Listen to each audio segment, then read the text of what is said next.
ఉన్నటువంటి మరి గోపి గారి కుటుంబానికి 3 సార్లు ఓట్లు వేయడం జరిగింది. మన నవీన్ యాదవ్ మరి అనేక సందర్భాల్లో ఎక్కడ కష్టం ఉన్నా మరి అన్న అంటే నేనున్నా అని, తమ్ముడు అంటే మరి ఎంతో ఆప్యాయంగా వచ్చేటువంటి వ్యక్తి ఈ రోజు మన ముందుకు రావడం జరిగింది. కనీసం 3 సార్లు ఎమ్మెల్యేగా ఉన్న గత ప్రభుత్వంలో ఎలాంటి పనులు జరగలే, కనీసం రేషన్ కార్డులు కూడా ఇవ్వలే, పేదలకు ఎలాంటి సౌకర్యాలు కల్పించలే. మరి మన గవర్నమెంట్ వచ్చిన తర్వాత ఈ యొక్క జిబ్రీస్ నియోజకవర్గంలోనే మరి నవీన్ యాదవ్ గారి ఆధ్వర్యంలో దాదాపుగా 150 కోట్ల వర్కులు మరి ఇప్పటికే శాంక్షన్ చేసి పనులు ప్రారంభించడం జరిగింది. మరి ఓటేస్తే మేము ఈ పని చేస్తాం, మళ్ళీ గెలిచినాక ఈ పని చేస్తాం, మళ్ళీ గెలిస్తే ఈ పని చేస్తాం అని కాంగ్రెస్ చెప్పదు.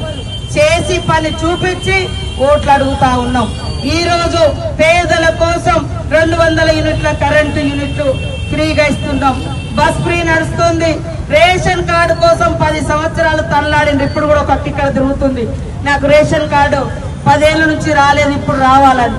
దాదాపుగా లక్షల మందికి మొన్ననే రేషన్ కార్డులు ఇచ్చినాం. పేదింటి బిడ్డలు కూడా సన్న బియ్యం కడుపు నిండా తినాలని మరి సన్న బియ్యం పంపిణీ చేపట్టడం జరిగింది. ఇందిరమ్మ ఇల్లులు కూడా పెద్ద ఎత్తున 1.5 సంవత్సరాల కాలంలోనే రాష్ట్ర వ్యాప్తంగా 4.5 లక్షల మందికి ఇచ్చినాం. ఇక్కడ కూడా ఆ రోజు కాంగ్రెస్ ప్రభుత్వమే మరి ఇళ్ల స్థలాలు ఇచ్చి పెద్ద ఎత్తున ఇందిరమ్మ ఇల్లులు కూడా ఒకప్పుడు ఇచ్చింది కాంగ్రెసే, ఈ రోజు కూడా మళ్ళా ఇచ్చేది కాంగ్రెసే. కాబట్టి ఇప్పుడు మన ప్రభుత్వం ఉంది, మేము మంత్రులుగా ఉన్నాం, ముఖ్యమంత్రి గారు ఉన్నారు. కాబట్టి ఈ నియోజకవర్గంలో ఎమ్మెల్యే నవీన్ యాదవ్ ను గెలిపించుకోవడం చాలా చాలా అవసరం. ఈ వ్యక్తిగా ఉన్నటువంటి మరి గోపి గారి కుటుంబానికి 3 సార్లు ఓట్లు వేయడం జరిగింది. మన నవీన్ యాదవ్ మరి అనేక సందర్భాల్లో ఎక్కడ కష్టం ఉన్నా మరి అన్న అంటే నేనున్నా అని, తమ్ముడు అంటే మరి ఎంతో ఆప్యాయంగా వచ్చేటువంటి వ్యక్తి ఈ రోజు మన ముందుకు రావడం జరిగింది. కనీసం 3 సార్లు ఎమ్మెల్యేగా ఉన్న గత ప్రభుత్వంలో ఎలాంటి పనులు జరగలే, కనీసం రేషన్ కార్డులు కూడా ఇవ్వలే, పేదలకు ఎలాంటి సౌకర్యాలు కల్పించలే.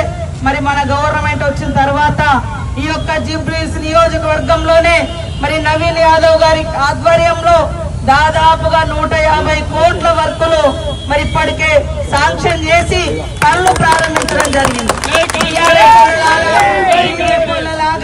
మరి ఓటేస్తే మేము ఈ పని చేస్తాం, మళ్ళీ గెలిచినాక ఈ పని చేస్తాం, మళ్ళీ గెలిస్తే ఈ పని చేస్తాం అని కాంగ్రెస్ చెప్పదు.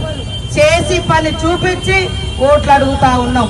ఈ రోజు పేదల కోసం 200 యూనిట్ల కరెంటు యూనిట్లు ఫ్రీగా ఇస్తున్నాం. బస్ ఫ్రీ నడుస్తుంది. రేషన్ కార్డు కోసం 10 సంవత్సరాలు తనలాడింది, ఇప్పుడు కూడా ఒక టికెట్ తిరుగుతుంది. నాకు రేషన్ కార్డు 10 ఏళ్ల నుంచి రాలేదు, ఇప్పుడు రావాలని.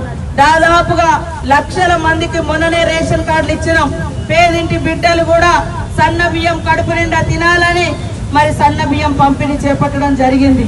ఇందిరమ్మ ఇల్లులు కూడా పెద్ద ఎత్తున 1.5 సంవత్సరాల కాలంలోనే రాష్ట్ర వ్యాప్తంగా 4.5 లక్షల మందికి ఇచ్చినాం. ఇక్కడ కూడా ఆ రోజు కాంగ్రెస్ ప్రభుత్వమే మరి ఇళ్ల స్థలాలు ఇచ్చి పెద్ద ఎత్తున ఇందిరమ్మ ఇల్లులు కూడా ఒకప్పుడు ఇచ్చింది కాంగ్రెసే, ఈ రోజు కూడా మళ్ళా ఇచ్చేది కాంగ్రెసే. కాబట్టి ఇప్పుడు మన ప్రభుత్వం ఉంది, మేము మంత్రులుగా ఉన్నాం, ముఖ్యమంత్రి గారు ఉన్నారు. కాబట్టి ఈ నియోజకవర్గంలో ఎమ్మెల్యే నవీన్ యాదవ్ ను గెలిపించుకోవడం చాలా చాలా అవసరం.